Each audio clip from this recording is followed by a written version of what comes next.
జాతర మహోత్సవం మరి పిండువారిపాలెం గ్రామ పెద్దలు తిరువేద శ్రీనివాసరావు గారు, సర్పంచ్ గారు, గూడూరు మండలం జాతీయ బీసీ సంక్షేమ సంఘం అధ్యక్షులు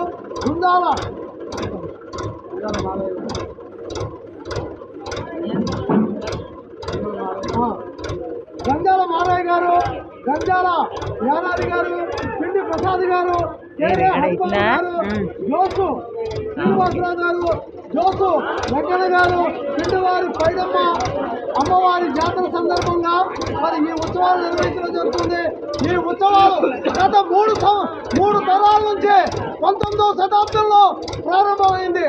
పైడమ్మ ఎప్పుడైతే అక్కడ వెలిసిందో ఆ రోజు నుంచి అంటే 16వ శతాబ్దం నుంచి పిండివారి పాలనలో గత 3 తరాలు బట్టి అమ్మవారి యొక్క సిరిబండి ఉత్సవాలు నిర్వహించడం జరుగుతుంది.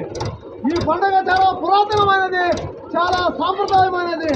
భక్తులు అమ్మవారికి ప్రత్యేక పూజలు మొక్కుబడులు తీసుకుంటారు. ఏటా పిండివారి పాలనతో భక్తులు సిరిబండి కట్టి మొక్కులు చెల్లించుకుంటారు. ఈ సందర్భంగా నేను ఒకటే చెప్తున్నాను. నా పేరు బొత్తుల రమేష్ బాబు, కృష్ణా జిల్లా జాతీయ బీసీ సంక్షేమ సంఘం జిల్లా ప్రధాన కార్యదర్శి, కృష్ణా జిల్లా భారతరత్న ప్రపంచ మేధావి డాక్టర్ బిఆర్ అంబేద్కర్ కృష్ణా జిల్లా ప్రచార కార్యదర్శి, పెరికకుల రాష్ట్ర సమన్వయకర్తని, ముదిరాజ్ ఆంధ్రప్రదేశ్ ముదిరాజ్ సంఘానికి గౌరవ సభ్యుల్ని. నేను ఒకటే చెప్తున్నాను, కడల నియోజకవర్గంలో ముదిరాజ్ ఓటు బ్యాంక్ చాలా పెద్దది, కానీ ఇక్కడ యూనిటీ లేదు. మనం అందరము అక్క చెల్లెలమై ఒకే గొడుగు కింద వస్తే ముదిరాజ్ కమ్యూనిటీ హాల్ సాధ్యపడదా? ఎంతమంది ఎమ్మెల్యేలు పోతున్నారు, ఎంతమంది ఎంపీలు వస్తున్నారు. ఇంత ఓటు బ్యాంక్ ఉన్న చోట ముదిరాజ్ కమ్యూనిటీ హాల్ ఎందుకు లేదు?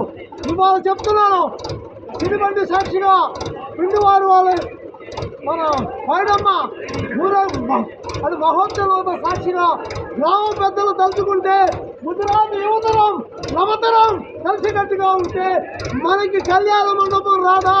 పిల్లల పెళ్లి చేయాలన్నా, ఒక ఫంక్షన్ చేయాలన్నా, ఒక వైద్య శిబిరం నిర్వహించాలన్నా, ఏ కార్యక్రమం వచ్చినా, వర్షం వచ్చినా, ఏదొచ్చినా చాలా ఇబ్బంది పడుతున్నాం. ఇంత ఓట్ బ్యాంక్ ఉంది పెడన్ నియోజకవర్గంలో. మరి మనందరము ఒకే కొడుకు కింద వచ్చి కమ్యూనిటీ హాల్ కట్టుకుంటే ఎమ్మెల్యే మన కాలనీకి వస్తాడు, ఎంపీ మన కాలనీకి వస్తాడు. మనం అన్ని పల్లెళ్ళు మరి ఫంక్షన్లు అన్నీ కూడా మనం కమ్యూనిటీ హాల్లో చేసుకోగలుగుతాం. దయచేసి ఇప్పటికైనా ముందుగా సోదరులు అందరూ కూడా ఒకే కొడుకు వచ్చి మనంతా ఒకే కట్టుబాటుగా ఉంటే చాలా గొప్పగా ఉంటుంది. అందుకు ఒక ఉదాహరణ ఇవాళ పిండ్రోలపాలెం సిరిబండులు అంటే ఈ సంవత్సరం గట్టి కాదు, పైడమ్మ పుట్టిన కాంచే 16వ శతాబ్దం కానుంచి 3 తరాల వరకు నిర్వహిస్తున్నామని చెప్పారు. మరి ఈరోజు పిండ్రోలపాలెం ముదిరాజు సమాజం